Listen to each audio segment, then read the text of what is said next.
Hey everybody, Amitabh Elliott here.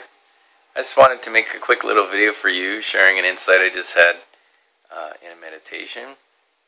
And that is how you can use the 5 W's, what, why, where, when, how, and who, to help you in your own suffering instead of increasing it. And the way we most often use this tool is for increasing our suffering by saying, say a thought arises. Doesn't matter what the thought is. And we'll sort of analyze it and say, why did that happen? When did that happen? We'll be looking, first we'll say, why did it happen? Why did this happen to me? Why did this need to happen? So we're resisting it. We'll say, when did it happen? And then we get caught in the past or the future instead of finding out that. We'll go into that part after. But when did it actually happen? Was in the present moment. We recollected it and recalled it in the present moment. But we'll get caught into when, and we'll be caught in the past, and we'll be, oh, that's when it happened. It happened then, and that was a terrible thing that happened to me. Or I can't wait until I get there, until I get the new job, or until I can be happy, until I can find a mate, or anything like that. Oftentimes the mind will get caught into well, this person is the one who did it, and this person is this is who I need. This is my twin flame, my soulmate, who I need to attract, or this is the person that screwed me over, or stole from me, or cheated on me, or any of these things, and this causes suffering. So we have why also. Why did this happen? We already went through that. Why, we have where, we have who, now we have what. And just thinking about what you have a thought, and you say, well, what is this thought? That's actually one that we can use a little bit more towards ending our suffering. What? Because what we can do is we can say, well, what is this thought? What is it actually? Instead of getting caught into when it was, or who did it, or why did this happen? When did this happen? Using what is a little bit more useful for us, a little bit more beneficial for us, because we could say, what is this actually? What is this thought? Where did it arise from?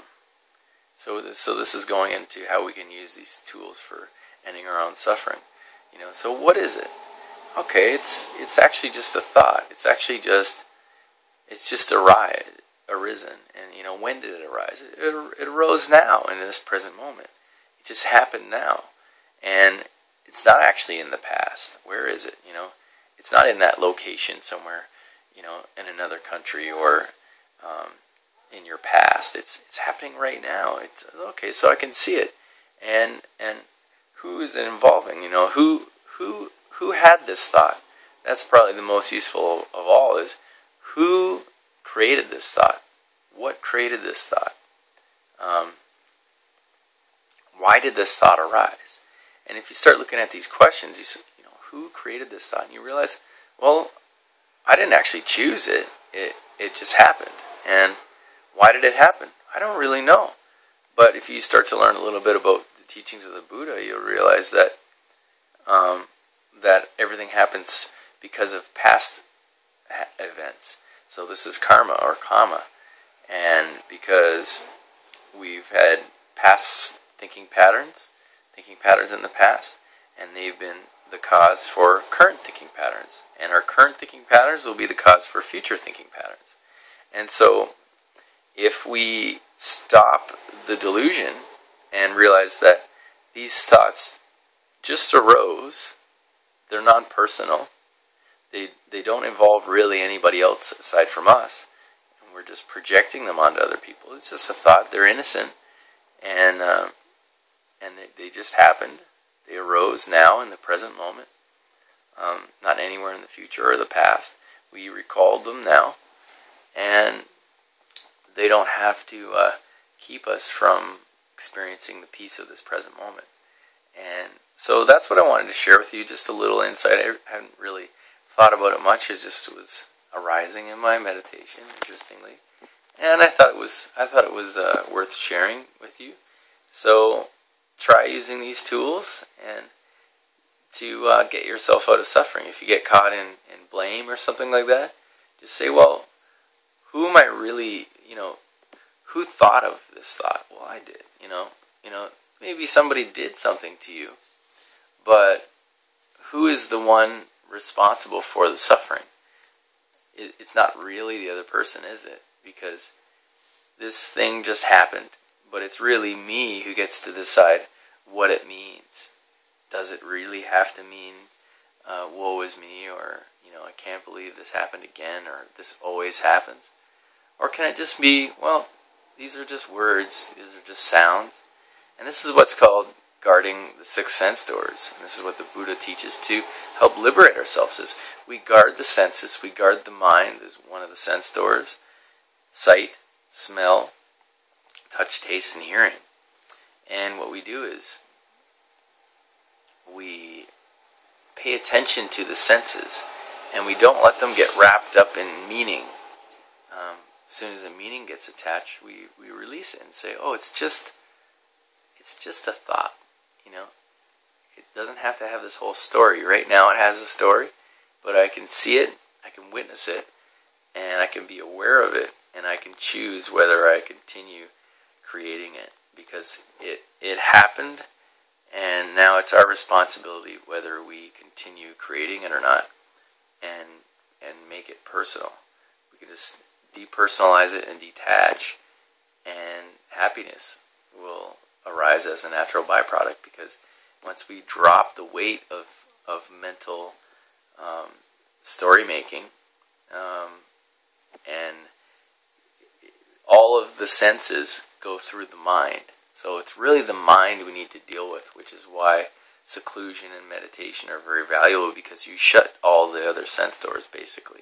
You shut your eyes, so you're not getting stimulus from the sight sense door.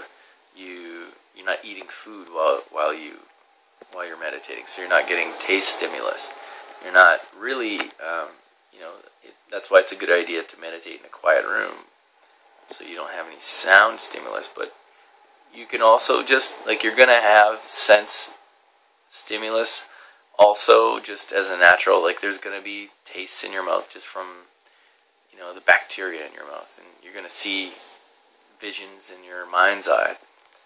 But they're going to be less, and you can then start to not be so overstimulated, and just choose to try to see things as they are in their most basic, pure form, not filled with the delusion of I, and thinking this is my thought, or this happened to me, or I'm angry, or I'm sad, or I'm upset, or I'm happy.